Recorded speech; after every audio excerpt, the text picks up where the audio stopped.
Hello সবাইকে, এটা হচ্ছে মাসির বাড়ির লোকনাথ পুজোর পুরো ভ্লগ। শর্টস তো আমি আগেই আপলোড করেছিলাম, এটা হচ্ছে ফুল ভ্লগ। মাসিরা এখানে সবাই মিলে দুপুরে যে রান্নাগুলো হবে সেগুলোর জোগাড় করছিল, আর দিদারা এখানে ভোগের জোগাড় করছিল। আর এই ফুলগুলো বাবা কিন্তু আগের দিন শিয়ালদা থেকে এনেছিল। শিয়ালদা থেকে আনলে কি বলো তো, ফুলের দামটা একটু কম হয় আর ভালো ফুলও পাওয়া যায়। তারপরে এখানে দেখো আগের দিন থেকেই কিন্তু মন্দিরটা সুন্দর করে গুছিয়ে রেখেছে আলপনা টালপনা দিয়ে। তারপর এখানে হচ্ছিল ভোগ, আর মাসি ওর গোপালকে জামা কাপড় পরিয়ে দিয়েছিল। তারপরে মাসি চলে এসেছিলো ফল কাটতে, আর তোমরা দেখলে ওখানে কিন্তু হচ্ছিল দুপুরের জন্য ফ্রাইড রাইস। মন্দিরের ভিতর কিন্তু পুজোর আর সব জোগাড়ও করা ছিল, যেমন পুজোতে যেগুলো লাগবে ফুল মালা মিষ্টি সব। তারপরে আমি মাসির ফল কাটা হয়ে গেলে আমি সেগুলো নিয়ে চলে গেছিলাম ঘরের ঠাকুরকে পুজো দিতে। ঘরে এসে পুজো দিয়ে সবাই একটু বাইরে দাঁড়িয়েছিলাম। তারপরে মন্দিরের সামনে আম পাতার মালা দেওয়ার জন্য সবাই মিলে গাছ থেকে আম পাতা পেরে মালা বানাচ্ছিলাম। তারপরে 1টা 1:30টার দিকে প্রায় অনেকটাই বেলা হয়ে গেছিলো তখন। তারপরে কিন্তু তখন ব্রাহ্মণ এসেছিলো, তো ব্রাহ্মণের পা ধুয়ে ভিতরে আনার পর মাসিরা এখানে ব্রাহ্মণের হাতে হাতে সব জোগাড় করে দিচ্ছিল।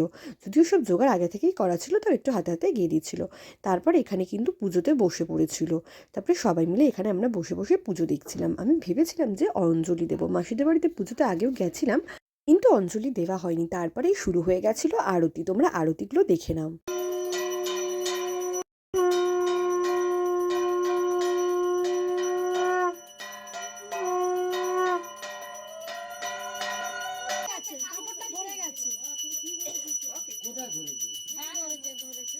আরতি শেষ হওয়ার পর সবাই মিলে দিয়ে নিয়েছিলাম অঞ্জলি, যেহেতু আমিও অঞ্জলি দিয়েছিলাম তাই আর অঞ্জলির ভিডিওটা নেওয়া হয়নি।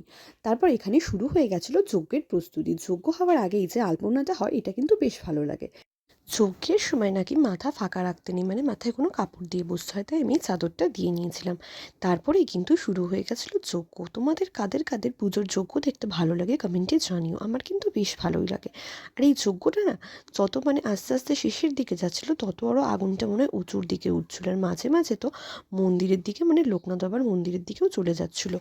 যজ্ঞ শেষ হওয়ার আগে আগে যজ্ঞেতে কিন্তু কিছু আহুতি দিতে হয়, তো এই যজ্ঞটা শেষ হওয়ার আগেই সেই আহুতিটা দিয়ে নিচ্ছিলো। এখানে আহুতি দিচ্ছিল কলা। আর যজ্ঞ শেষ হওয়া মানে কিন্তু পুজো প্রায় সম্পূর্ণ হয়ে যাওয়া। তো এখানে আহুতিটা দেওয়ার পর পুজো কিন্তু সম্পূর্ণ হয়ে গেছিলো, আর আমরা সবাই মিলে খেয়ে নিয়েছিলাম প্রসাদ। মন্দিরটা দেখো কিন্তু অনেক সুন্দর লাগছিল। তারপরে প্রসাদ খাওয়ার পর আমি খেয়ে নিয়েছিলাম এই মিষ্টিটা। এই মিষ্টিটা কিন্তু আমার বেশ ভালো লাগে। তারপরে দুপুরে যা রান্না হয়েছিল সেগুলো খেয়ে নিয়েছিলাম। ভিডিওটা ভালো লাগলে লাইক আর সাবস্ক্রাইব করে দিও, কমেন্টে জয় বাবা লোকনাথ লিখতে ভুলো না।